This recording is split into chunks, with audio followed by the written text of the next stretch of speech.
And welcome to another edition of the Startup Show, brought to you by Inc. Authority. I'm your host, Trevor Rowley. Hey, one of the ways that people conduct business is by going into business with somebody else.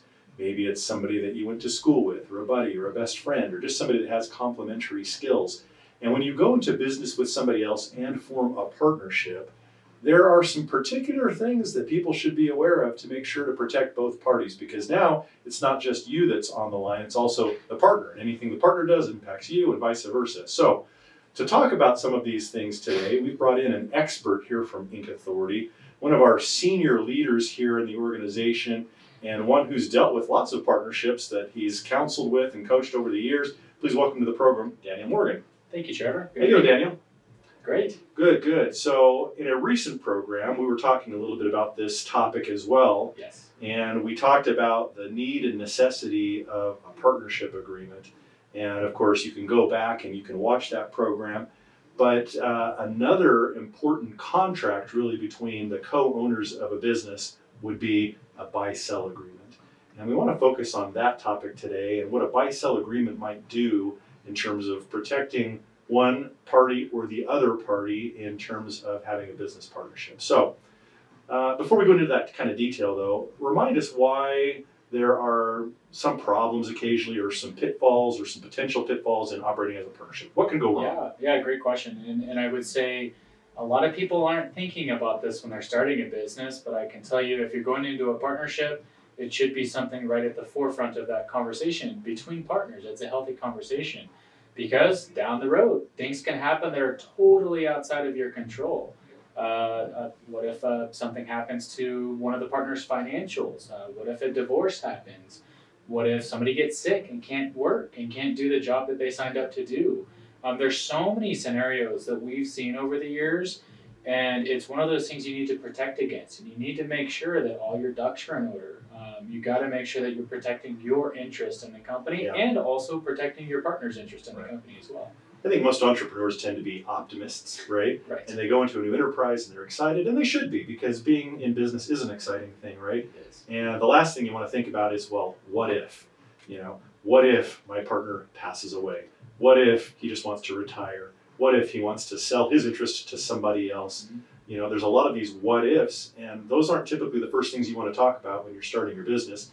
But as you said, you should talk about it. Absolutely. And you should make some decisions. And when you come to some decisions, you should memorialize that by way of a contract that we call a buy-sell agreement, right? One of the two very important documents that partners need. The first being the partnership agreement, as we've already addressed in another program, but now this buy-sell agreement. Tell me a little bit about what the purpose of a buy-sell agreement is. Yeah, I think it's so important, right? Because everybody knows a partnership agreement. Most people are familiar with that. And that's great. That handles what happens and how we control the business while we're in business together. Yes. But the buy-sell agreement determines the what-ifs if we're not in business together. We need to have rules written in the partnership contract between us to determine things like first right of refusal, who gets what if something does go wrong, or if you have a disagreement between partners and your partner says, hey, to heck with him, I'm going to go and sell my interest to a homeless guy on the street, right? You got to protect against things like that.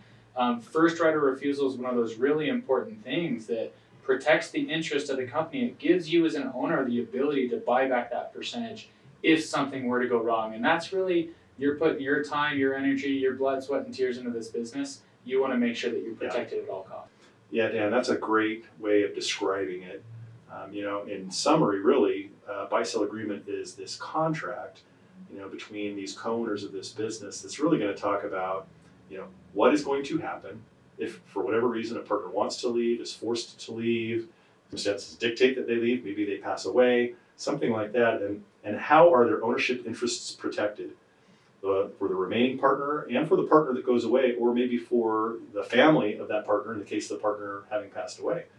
And so a lot of the things that are dictated within this buy-sell agreement are, for instance, the valuation of the business, right? So that's out there so that we know, hey, should something happen, what actually is the value? What's that ownership interest of that partner that's going to be leaving? Right. So it also establishes a mechanism usually to make that happen, right? There's a couple of different ways that can happen. So for instance, what if one of the partners passes away, right? And he's got family, right? And that family wants the value of his ownership interest, right? But maybe they're not really going to continue to operate the business. The remaining partner is going to operate the business. Well, how does that remaining partner pay out to the partner who's passed away, to his family, right? And so a mechanism that they might set up is they might buy a life insurance policy for each of the partner, right?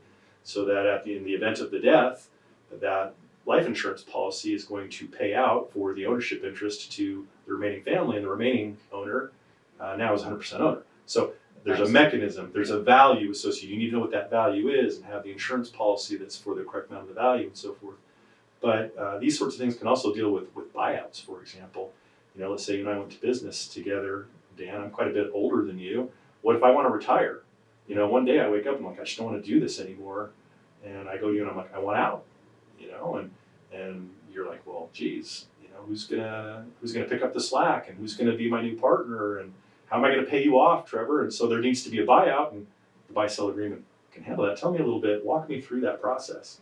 Yeah, so what we do here at Inc. Authority is we have a fulfillment team and a legal service with a law firm we partner with that's going to help fulfill on that service. And it's really important that we go through all the various scenarios and we cover all the tracks. I always say we want all our T's crossed and our I's dotted, and that's what our team helps do. We're going to help fulfill on that. Here's what I would tell everybody watching. Most people are good about getting a partnership agreement in place, but I can tell you the buy-sell agreement is often missed, so this is really an important asset that you want to have for you and your partner. I hate to say it like this, but it's the way that most people understand it. It's kind of like a prenuptial agreement between the partner, right? So it's important to have for both parties involved. The good thing about our team is we're very thorough. We go through the whole process. We help you identify what the common pitfalls we see, and then even maybe the unexpected circumstances. We cover all that in there. And it's such an important document that it's not really something that should be a do-it-yourselfer project or my buddy helping me write it up. This is something that you ought to go to an attorney who is experienced in business matters who can write this up, and that's what Inc. Authority does in partnership with the law firm. And if somebody purchases this buy-sell agreement, it is fulfilled under the letter of the law through the attorney firm, eyes on, and they're going to ask a bunch of questions of these partners, right, to make sure they understand what exactly they want to have happen in the event of one of the partners leaving. What's the mechanism to make that thing happen? What's the valuation? And putting it all together in writing, so when that happens, should it happen, that everybody knows exactly what needs to be done and how to go about doing it. In the case of a buyout, for example, a typical buyout is going to be, maybe a down payment, and then maybe, installment payments over a period of time until the leaving partner is paid in full. But again, you're going to have a valuation already in place, so you know what that value is, and then you're going to have to determine, well, what's that down payment going to be? What are those installments going to be? What are the period of time going to be for that person to be paid off, and then leaving the other owner to continue to operate the business? And in the end, that's what it's about, like the continuity of the business. I look at a buy-sell agreement as how are we going to make sure that business keeps going in the event that the partners separate for whatever reason.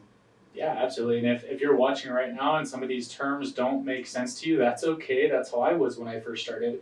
That's all the reason why more you should work with Inc. Authority and get a buy-sell agreement, because it's going to be a very educational experience for you going through this and understanding these concepts. Don't get scared because of these concepts. That's more reason why you should do it and double down and make sure it gets done right. So again, we've mentioned the partnership agreement that we went into in more detail in the previous program. Today we're talking about a buy-sell agreement. When a business advisor at Inc. Authority, and a business advisor, that's one of the things that makes Inc. Authority different from other companies, is they're assigned to a specialist, a seasoned business veteran who kind of holds the hand of this new entrepreneur who maybe has never done this before, advises him, helps him see what he needs to do or not do in order to be successful. Business advisor can reach out to this business owner, or you can call in and talk to a business advisor and kind of take them through the path of helping them understand how this partnership agreement, how this buy-sell agreement might apply to them, and what the benefits and value of having those are, because typically they're done together, aren't they?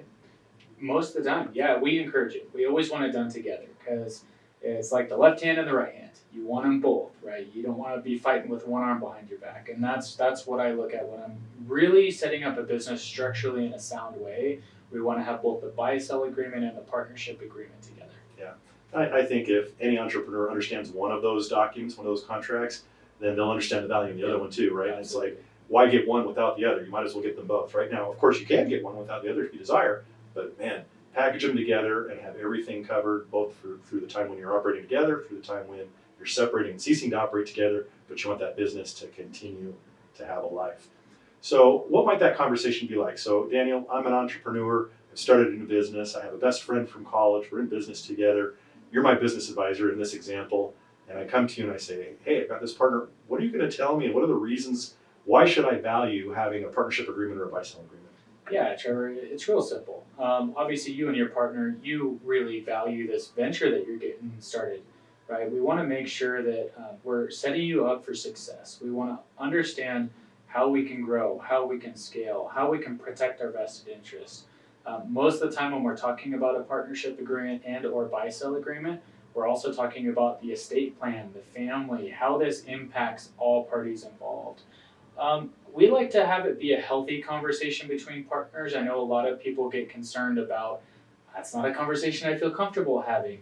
It's a conversation that our business advisor team can make very comfortable and fun because you're learning through the process, which is great. Yeah.